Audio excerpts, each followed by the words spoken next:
Hello guys, good morning.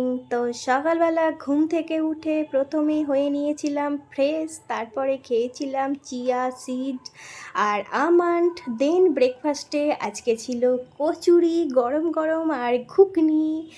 তো জমে গিয়েছিল আমাদের ব্রেকফাস্ট। তারপরে অর্ঘ্যকে বানিয়ে দিয়েছিলাম ম্যাঙ্গো শেক, ও ওটা খেয়ে একটু বেরিয়েছিল কাজের জন্য। দেন এখানে শাশুড়িমা আজকে চিকেনের হালকা পাতলা ঝোল করছিল, আর আমি একটুখানি ফোনে এডিট করছিলাম শুয়ে শুয়ে। দেন দেখো সমস্ত কিছু রান্নাবান্না কমপ্লিট হয়ে গিয়েছিল, আর আমরা লাঞ্চ সেরে নিয়েছিলাম। তারপরে সন্ধ্যার দিকে বেরিয়েছিলাম একটু ঘুরতে, আর সাথে আজকে নিয়ে গিয়েছিলাম মোমো, কারণ অর্ঘ্যর আজকে মোমোর ক্রেভিং হচ্ছিল। আর আজকে যেহেতু ফাদার্স ডে, সেই কারণে আমার শ্বশুরমশাইয়ের জন্য নিয়েছিলাম আইসক্রিম সারপ্রাইজ দেওয়ার জন্য। চলো বাই।